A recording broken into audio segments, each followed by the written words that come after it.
We live in a digital era. Everything that we do is on the internet. It opens a whole new world of opportunity, but also vulnerability. The internet is a double-edged sword. It empowers us. It also endangers us. Let me tell you about the latest case that has come from Mumbai, India's financial capital. This case involves a 77-year-old woman. Over a month ago, she got a phone call about a parcel that she sent to Taiwan. The caller said this parcel contained MDMA drugs. The woman denied any of this. She said she'd never sent a parcel to Taiwan. At this point, the call was transferred to a police officer, a man who said that he was a police officer. He said her Aadhaar card was connected to this parcel and that made her the main suspect. So the woman panicked. She asked for help. They told her to download Skype on her laptop. And they asked her to be on the call 24/7. Then two other men, who also claimed to be police officer, asked for her bank details. They told her to transfer money, 15 lakh rupees to 6 different bank accounts. They said she should transfer this money, 15 lakh rupees, and she was told that the money would be returned later. And it was. The 15 lakh rupees was returned. But the story did not end there. The woman was placed on a continuous WhatsApp video call. She could not disconnect it. She was told not to disconnect it and she complied. And then came the final ask, 3.8 crore rupees. The woman was asked to transfer this amount, 3.8 crores. She complied again. Only this time the money was not returned. And that is when she realized that something was amiss. So she called the police, the real police this time, and they confirmed her fears. She had been scammed. She had been put under digital arrest. I know what a lot of you are thinking. How did she not suspect anything? Why did she transfer such a big amount of money? You would never get scammed like that. Well, think again. Such stories are more common than you'd imagine. A lot of people are falling for such scams. Here's the latest type. They involve wedding cards. You get a fake wedding invite on WhatsApp. Once you click on the link, your device is hacked and you end up losing your money. According to one report, more than 10,000 people in India have been duped like this. More than 10,000. Not just that, since January 2024, nearly 1 lakh cases of digital arrests have been reported in India. In the first 10 months of this year, Indians have lost, listen to this, 2,140 crore rupees through digital arrests. That's 214 crores every single month.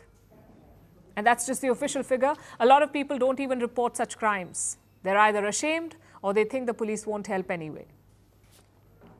This issue is so widespread, even the Prime Minister spoke about it recently. Digital arrest के शिकार होने वालों में हर वर्ग, हर उम्र के लोग हैं।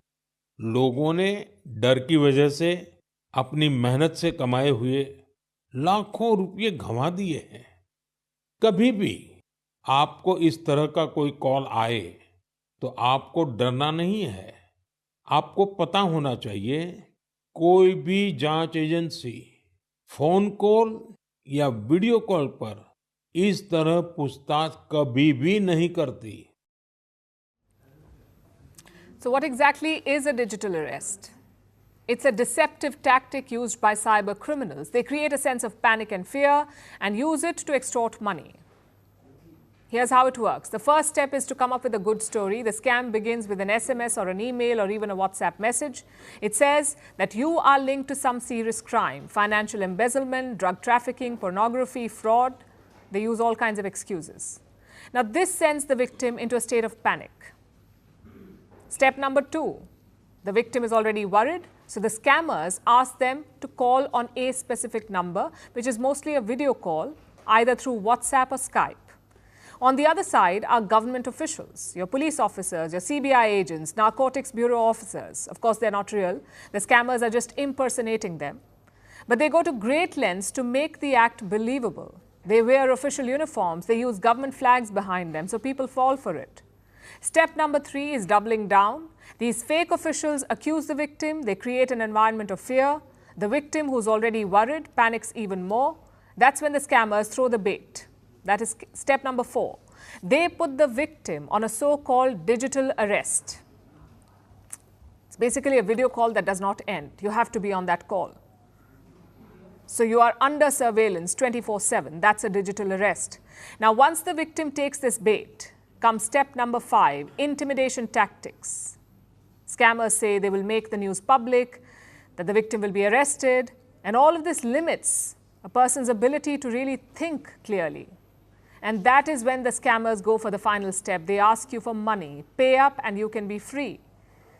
By then, the victim is so harrowed, they fall for it. They pay the amount. But where do these calls really come from?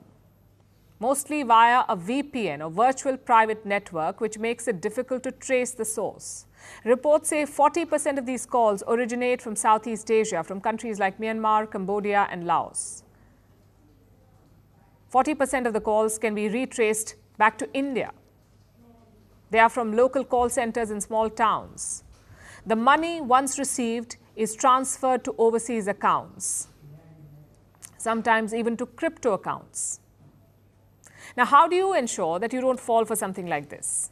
The first step is to be calm. Do not panic. Do not rush into doing things. The second is to verify the identity. Ask the caller for a badge. Ask them for details. Verify them with official sources. If they say they have an arrest warrant against you, ask for the warrant. Take it to a police station. The third step is to not divulge any details. Don't give your bank details. Don't give your Skype ID. Don't give the scammers more than what they already have. And the last and the most obvious one is don't pay anything. Law enforcement agencies do not ask for payments. Definitely not through WhatsApp. So do not transfer any amount of money, not even 1 rupee. If you are already suspicious, report the crime.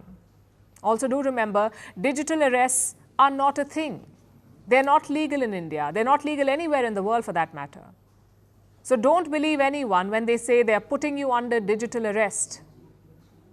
The real power in the digital era is awareness. Remember, scammers thrive on fear and ignorance.